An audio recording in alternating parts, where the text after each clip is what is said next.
श्रीमदाचार्य चरणं शरणं सर्वदेहिनां अशेषदोषदहनं मस्तके रजतां मम सौन्दर्यं निजगतं प्रकटितं स्त्रीरूढभावात्मकं पुंरूपं च पुनस्तदन्तर्गतं प्रावीर्सत्त्वप्रिये संश्लिष्टा उभयोर्भवौ रसमयः कृष्णो हि यत्साक्षिकं रूपं तत्प्रत्ययात्मकं परमभिध्येयं सदा मङ्गलम्।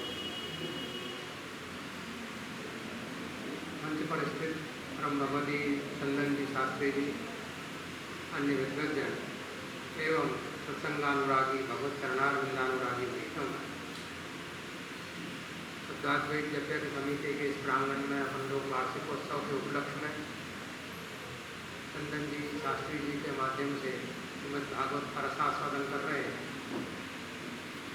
प्रभु कृपा से आज इन्होंने बहुत सुंदर तृतीय दिन की कथा अपन लोगों को श्रवण कराई। अपन देखें कि ध्रुव चरित्र में अपन देखेंगे कि ध्रुव जी के ऊपर भी नारद जी की कृपा हुई। रास्ते में ध्रुव जी मिले और नारद जी ने उनको बताया कि कैसे क्या करना। पहले तो उनसे पूछा भाई कहाँ जा रहे हो। फिर नारद जी से उन्होंने कहा कि भाई मैं तप करने जा रहा हूँ। तो बताया उन्होंने भाई कितना तप करना कोई मजाक तो है नहीं, कोई सरल तो है नहीं तप करना। और तुम तो बालक हो, कैसे करोगे। उनकी पहले परीक्षा ली कि भाई वास्तविकता में जा पाएगा कि नहीं जा पाएगा।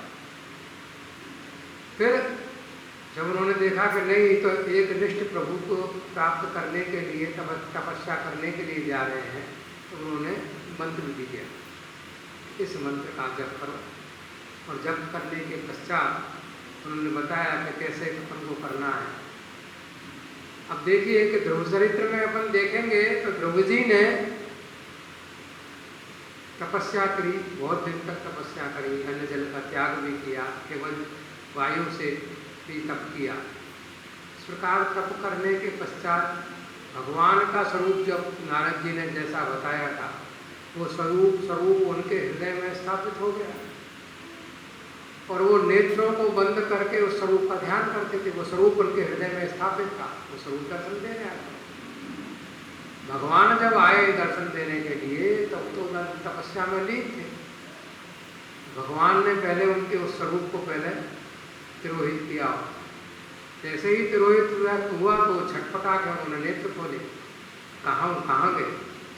तो जैसे ही देखा सामने साक्षात प्रभु खड़े हुए। तो साक्षात प्रभु खड़े हुए हैं तो क्या मांगना क्या ना मांगना वो सब भूल गए।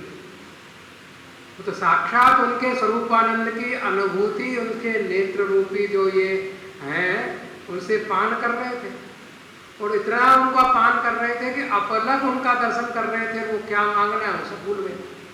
अब भगवान ने उनसे पूछा कि भाई तुमने मुझे याद किया है, बुलाया है, तो काय के लिए। तो वो बोल ही नहीं सके, कुछ कह ही नहीं सके। तो भगवान ने अपना शंख उनको यहाँ लगाया और शंख लगाने के पश्चात वो बोलने की उनकी शक्ति भगवान, क्योंकि भगवान ही देखिए सब कुछ प्रभु ही करने वाले हैं।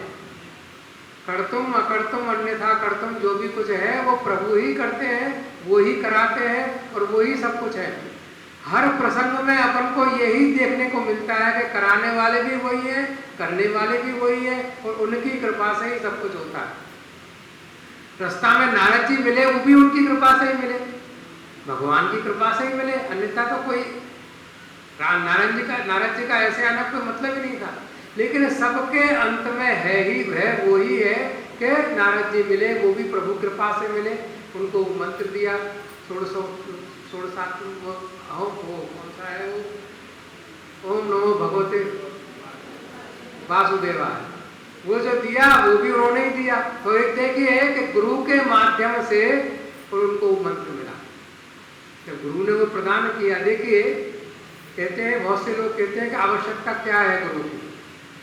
तो ऐसा है कि वेद है, शास्त्र है, सब कुछ पढ़ाई है, वो सब पुस्तकों में है, सब चीज़ है पुस्तकों में। फिर विद्यालय जाने की क्या जरूरत है। विद्यालय जाते हैं ना, पढ़ने के लिए जाते हैं, वहाँ कोई ना कोई शिक्षक गुरु रूप में उसको पढ़ाता है, सब कुछ विद्यमान है।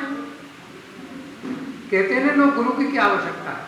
तो गुरु जो है श्री कृष्ण ज्ञान दो गुरु, जो प्रभु के ज्ञान को बताए वो गुरु। ठाकुर जी के स्वरूप का ज्ञान, ठाकुर जी कैसे प्राप्त करने, ऐसा उसका रास्ता बतावे, उस रास्ता को जो बताने वाला है वो गुरु। तो ऐसे गुरु उनको प्राप्त हुए, और ऐसे गुरु जो हैं वो प्राप्त होने के पश्चात में, और भगवान की प्राप्ति जब ऐसे गुरु मिले, उनकी कृपा से ऐसे गुरु मिले तो उनको भगवत प्राप्ति हुई। उसके पश्चात में उनको जो वस्तु मांगनी थी वो तो मांग ही नहीं सके। वो आए थे काय के लिए? कि राज्य के लिए, कि राज्य की प्राप्ति हो मुझे। जो मेरे पिता का जो सिंहासन मेरे पिता की गोद में मुझे नहीं बैठने दिया मेरी सौतेली माँ ने, उसके लिए वो आए थे भगवान की प्राप्ति, लेकिन वो सब भूल गए, वो सब मांगा ही नहीं भगवान। लेकिन भगवान ने उनको ध्रुव जो है, ध्रुव जो जगह है, जो आज भी ध्रुव जी का तारा अपन को देखने में मिलता है, वो उनको प्रदान किया, वहां का राज्य उनको प्रदान किया। तो वो प्रभु कृपा से उनको सब कुछ प्राप्त हुआ। दूसरा मैं आपको कहूंगा कि अभी शास्त्री जी कह रहे थे ना कि भगवान जो है देखते नहीं है कि ये अंगीकार करने के लायक है कि नहीं है, ये जीव राक्षस है कि नीच योनि में पैदा हुआ है कि उच्च योनि में पैदा हुआ है, कि बड़ा है कि छोटा है, कि कोई भी क्यों नहीं, भगवान जिसके ऊपर कृपा कर दे उसको प्राप्त कर देते। पुष्टि मार्ग में अपन देखो कि हरिराय महाप्रभु ने ग्रंथ लिखा है, पुष्टि मार्ग लक्षणानी करके ग्रंथ है, उसमें स्पष्ट आज्ञा किया है कि यत्र अंगीकरणे नैव योग्यता आदि विचारणम, प्रभु कृपा भगवान उसकी विचार करें कि नैव योग्यता आदि विचारणम, कोई भी प्रकार की योग्यता नहीं, योग्य है कि नहीं है उसका प्रचार। अगर प्रभु ने विचार कर लिया कि ये जीव मेरा है, ये जीव को मुझे प्राप्त करना है, तो वो योग्य है कि नहीं उसको अपने योग्य बना लेते हैं। अविलंब प्रभु कृता पुष्टि मार्ग सब, अविलंब एक क्षण का भी अगर प्रभु ने विचार कर लिया कि मैं उसको प्राप्त करना है मुझे, तो अविलंब उसको अपने आप अंगीकार कर लेते। तो जहाँ योग्यता का विचार नहीं करते कि वो किस योनि का है, राक्षस है कि देवता है कि पशु है कि पक्षी है कि वो जीव है कि कोई नीच योनि में पैदा हुआ है कि उच्च योनि में पैदा हुआ है, अगर प्रभु ने विचार कर लिया कि इसको मुझे प्राप्त करना है तो उसमें योग्यता नहीं देखते, वो अपने योग्य उसको बना लेते। और दूसरा अर्थ ये भी है कि यत्र अंगीकरणे एव योग्यता आदि विचारना, जहाँ अंगीकार करने में ही योग्यता है, जिसको प्रभु ने जिसको अंगीकार किया है, या जैसे जीव ने प्रभु को अंगीकार कर लिया है, वो ही एक जीव योग्य है, अन्य सब अयोग्य। योग्यता का रूप कहाँ कि जिसको प्रभु ने अंगीकार कर लिया और प्रभु की प्राप्ति जिसको हो गई वो ही योग्य। अपन अपने मन से भले ही कितना भी कहे कि हम तो ऐसे, हम तो इतने बढ़िया, हम तो इतने अच्छे भगवती, हम तो ये, लेकिन प्रभु के दिमाग में कैसे हैं हम, प्रभु को हम कितने अच्छे लग रहे हैं, हम कितने योग्य हैं प्रभु के लिए, वो तो प्रभु ही जाने। उनकी इच्छा, उनकी जैसी इच्छा है, उनकी इच्छा के अनुसार सब कुछ है। तो अपन देखें कि इसमें भी, इस प्रसंग में भी अपन देखेंगे वृत्रासुर चतुर्श्लोकी के प्रसंग में, वृत्रासुर दैत्य था लेकिन फिर भी भगवत प्राप्ति हुई उसको। और अंत में वो मांगता भी क्या है कि अहम हरे तव पादैक मूल दासानुदासो भविता भूय, आपके चरणारविंद के मूल, जो ये नीचे के हिस्सा है उसको कहते हैं, उसके मूल को मैं प्राप्त हूँ और मैं दासों का भी दास हूँ, क्योंकि चरणारविंद में भक्ति है भगवान के, भगवान के चरणारविंद में भक्ति है। और भक्ति की प्राप्ति कहाँ से होती है कि चरणारविंद से होती है।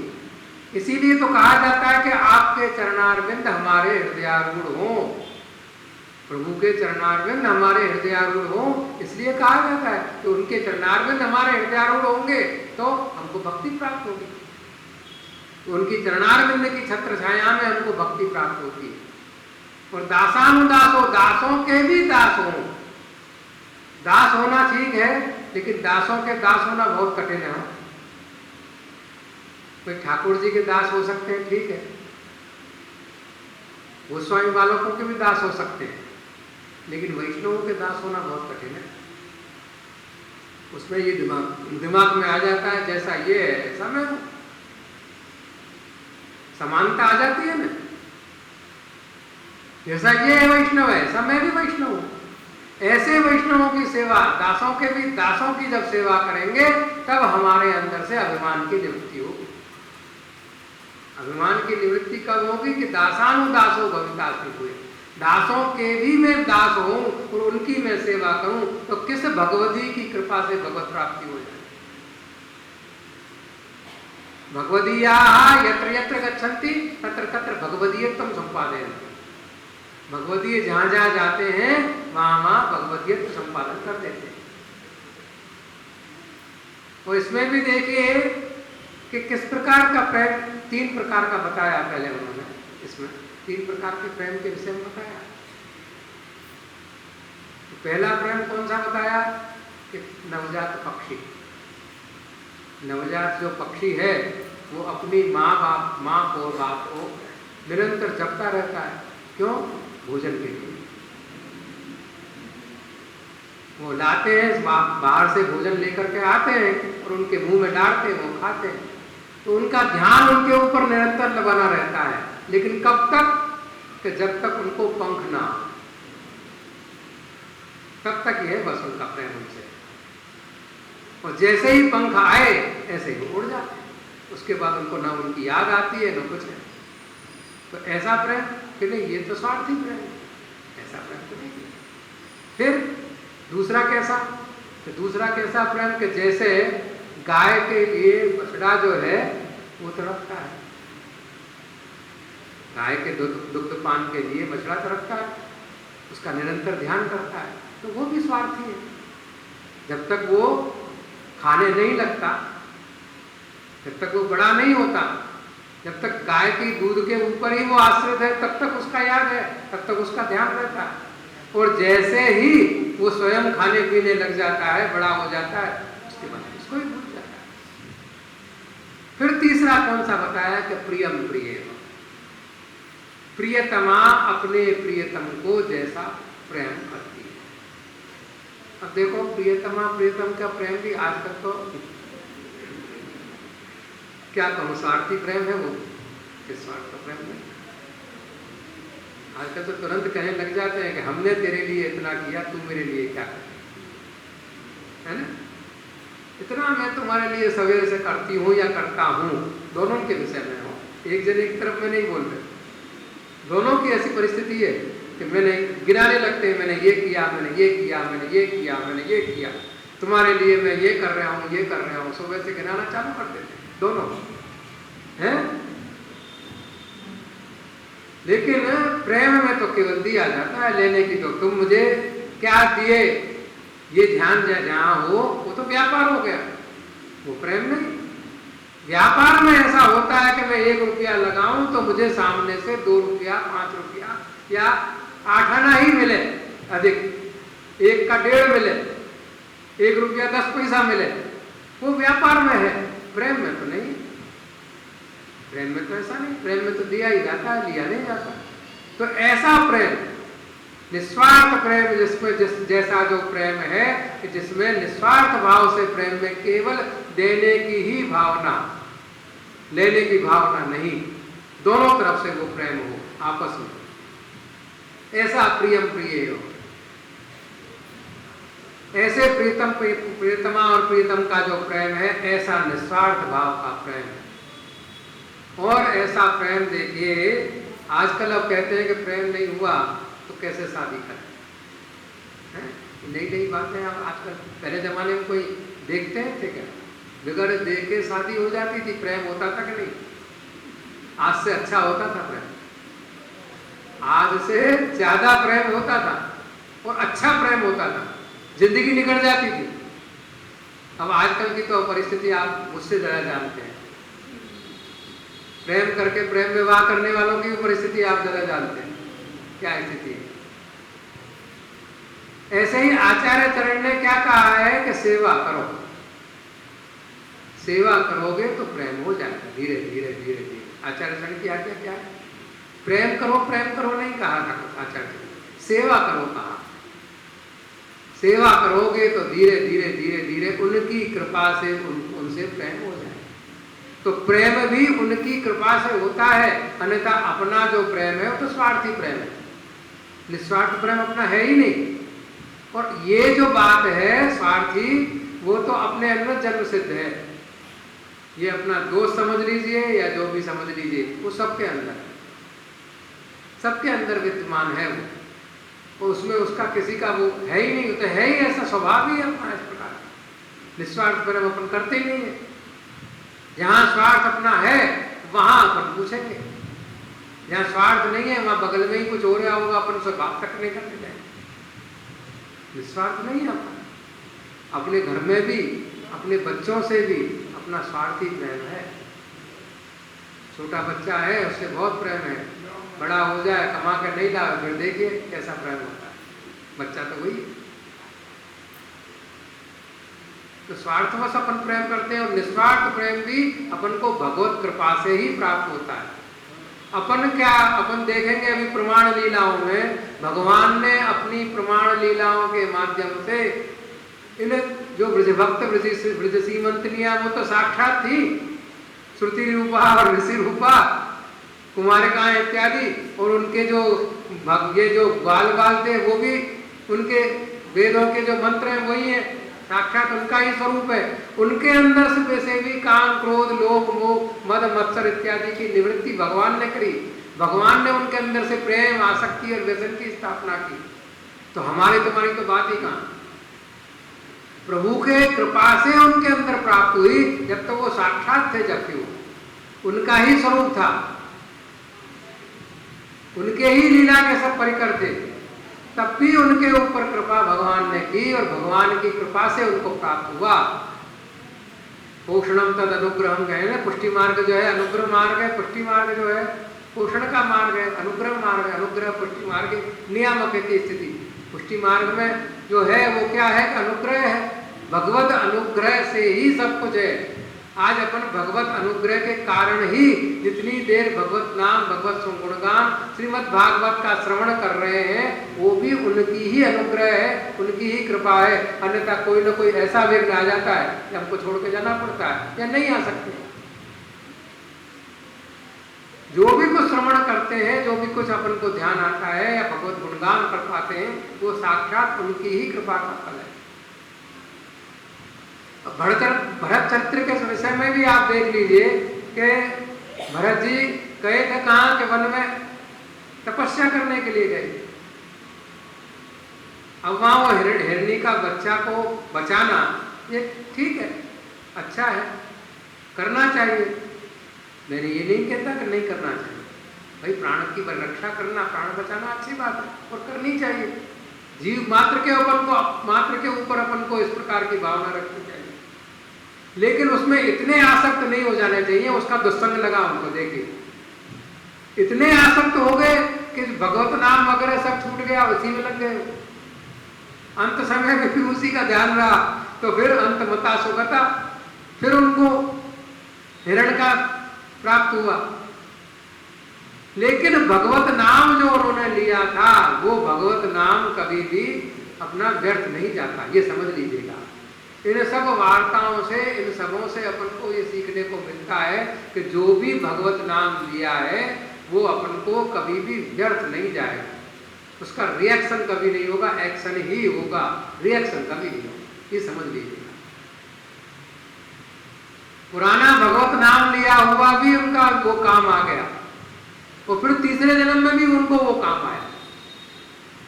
मेरे कहने का तात्पर्य ये है कि भगवत नाम रूपी अमृत से अपने आप को निरंतर सींचना है।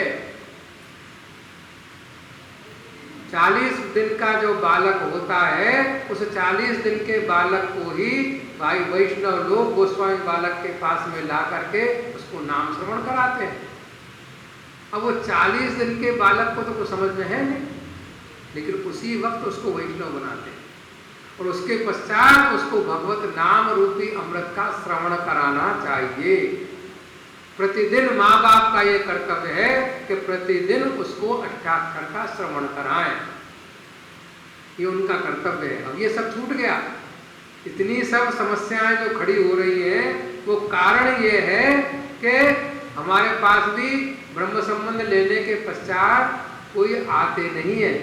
ये समझ लीजिए, यहाँ भी मैंने सैकड़ों लोगों को ब्रह्म संबंध दिया होगा, सैकड़ों से ज्यादा को दिया होगा, लेकिन लेने के पश्चात कितने दिन मेरे पास में आए और आकर के कितने दिन मुझसे पूछा कुछ, उनसे खुद से पूछिएगा।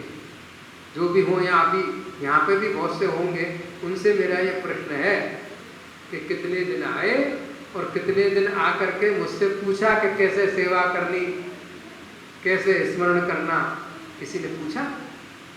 ब्रह्म संबंध लेने के पश्चात तुम्हारे घर में मेरे घर 20-20, 25-25 वर्ष भी हो गए होंगे ब्रह्म संबंध लेने के पश्चात, उन्होंने मेरी शक्ल नहीं देखी हो, ऐसे भी है। ऐसे ब्रह्म संबंध लेने की क्या आवश्यकता है? हर साल हम आते हैं और एक बार नहीं, कितनी बार आते हैं। सूरत यहाँ पर अपने लखनऊ में तो साल में 2-3-4 बार आना होता है मेरा, और हर साल वार्षिक पर मैं 10-10 दिन रहता हूँ यहाँ। लेकिन लेने के पश्चात कितने आते हैं और कितने आकर के प्रश्न करते हैं? कुछ नहीं। इतने साल में कहाँ है? ऐसी परिस्थिति है। तो ये ऐसे जीवों के लिए ही कहा है कि जे जन शरण आए अनुसर ही गई सोपत श्री गोवर्धन। शरण में आने के पश्चात आचार्य चरण की वाणी का अनुसरण जो करते हैं, ऐसे जीवों के लिए कहा है कि गई सोपत श्री गोवर्धन। इन चरित्रों के माध्यम से अपन को सीखना है कि दुस्संग जो है वो कितना, भले ही वो उसके प्राण रक्षा की उन्होंने, भले ही प्राण रक्षा करने का कर्तव्य है जीव का, जीव की रक्षा करना अपना कर्तव्य है, अच्छा है, करना चाहिए, लेकिन उसमें इतने लीन नहीं हो जाने चाहिए कि जिस गंतव्य को प्राप्त करना है वो गंतव्य ही अपना छूट जाए। इन सब कथाओं के माध्यम से हमको सीखना है, कोई न कोई सीख लेकर के जाना है। आप देखिए कि नरसिंह जी के, ज्यादा मैं समय नहीं ले रहा हूं आप लोगों का, ऊंचे नीचे बहुत से लोग हो रहे होंगे, नरसिंह जी के प्रसंग में ही देखिए आप, नरसिंह जी के प्रसंग में उनकी माँ को जो है गर्भ धारण के समय पर ही उनको इस प्रकार के भगवत नाम रूपे अमृत से सींचा गया। अब राक्षस के यहाँ पर प्रहलाद जी पैदा हुए, देखिए, और भगवत प्राप्ति के बाद में 7 पीढ़ी ऊपर की और 7 पीढ़ी नीचे की सारी तर गई, 21 पीढ़ी तर गई। तो आगे 7 पीढ़ी वो पीछे की, 7 पीढ़ी बीच की और 7 पीढ़ी बाद में, जैसे 21 पीढ़ी उनकी तर गई। भले राक्षस कुल में जन्म लिया। कहते हैं ना कि भगवान देखते नहीं कौन कैसा है, कहाँ है, या किस जगह जन्म लिया, उसकी योग्यता वगैरह भी नहीं देखते। लेकिन क्या था कि वहां भी नारद जी ही आए और नारद जी ने वो रास्ता बताया, नारद जी ने उनकी भगवत प्राप्ति का मार्ग बताया। वो भी गुरु रूप में आए और गुरु रूप में आकर के कैसे भगवान की प्राप्ति हो। आचार्य चरण का भी नाम है श्री कृष्ण ज्ञान दो गुरु। गुरु कौन है? कि वल्लभाचार्य जी गुरु है। कोई भी गोस्वामी बालक पधारता है तो क्या बोलते हैं? श्री वल्लभाधीश की जय बोलते हैं ना, वल्लभाधीश की जय बोलते हैं। तो गुरु सबके कौन हुए? वल्लभाधीश हुए। ऐसे श्री आचार्य चरण के अपन लोग सब हैं। ऐसे आचार्य चरण के ऐसे बलिष्ठ गुरु के आप लोग सब भगवदीश हैं, तो आपको उनके मार्ग का अनुसरण करके और भगवत प्राप्ति का मार्ग ही बताया। पहले जमाने में देखिए कि तप के द्वारा भगवान की प्राप्ति होती थी, यज्ञ के द्वारा भगवान की प्राप्ति होती थी। अब न तप के द्वारा होती है न यज्ञ के द्वारा होती है। पुस्तकों में पढ़ा है अपन ने कि 24-25 वर्ष तक ब्रह्मचर्य, फिर गृहस्थ, फिर वानप्रस्थ, फिर संन्यास। अब कहाँ है? कहीं है ये? पुस्तकों की बात पुस्तकों में है, घरों में अब कहाँ दिख रहे हैं? नहीं। और सन्यासियों की ऐसी स्थिति है कि जो अपन गृहस्थों के पास जो वस्तु उपलब्ध नहीं है वो सन्यासियों के पास उपलब्ध है, जबकि मनसा वाचा कर्मणा संन्यास लेने के पश्चात मन से भी लौकिक भोग की अगर इच्छा करे तो वो संन्यास बेकार। आचार्य चरण ने संन्यास लिया और आचार्य चरण ने संन्यास लेने के पश्चात आगे के लिए संन्यास लेने की मना कर दी, क्योंकि आगे के जीव ऐसे नहीं होंगे कि वो सन्यासी होकर के और भगवत प्राप्ति करें।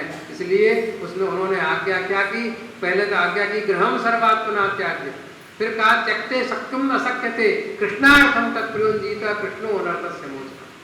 ग्रह का त्याग करो पहले तो कहा, फिर विचार किया कि भाई ऐसे जीव आगे के नहीं होंगे, तब फिर क्या कहा कि सब कुछ प्रभु को समर्पित करके उनके प्रसाद रूप में आप ग्रहण करोगे तो प्रभु अपने आप उनके सारे अनर्थों का मोचन कर देंगे।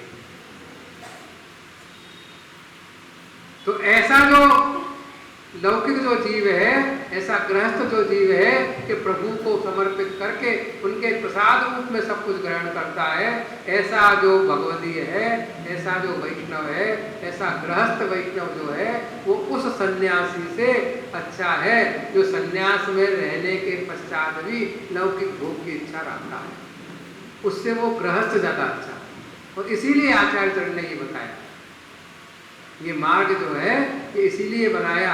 नहीं तो अपन देखें कि अब देखो यज्ञ तो बहुत जगह होते हैं, लेकिन मुख्य फल भगवान की उसमें से प्राप्ति होना, वो मुख्य फल कहाँ मिलता है देखने, मध्यम और अधम फल मिलते हैं, मुख्य फल नहीं मिलता। तो वो भी इसीलिए आचार्य चरण ने बताया कि ठाकुर जी को जो कुछ समर्पित करेंगे वो यज्ञ ही है, उनके मुखारविंद में अपन जो उगाएंगे वो यज्ञ ही कर रहे हैं।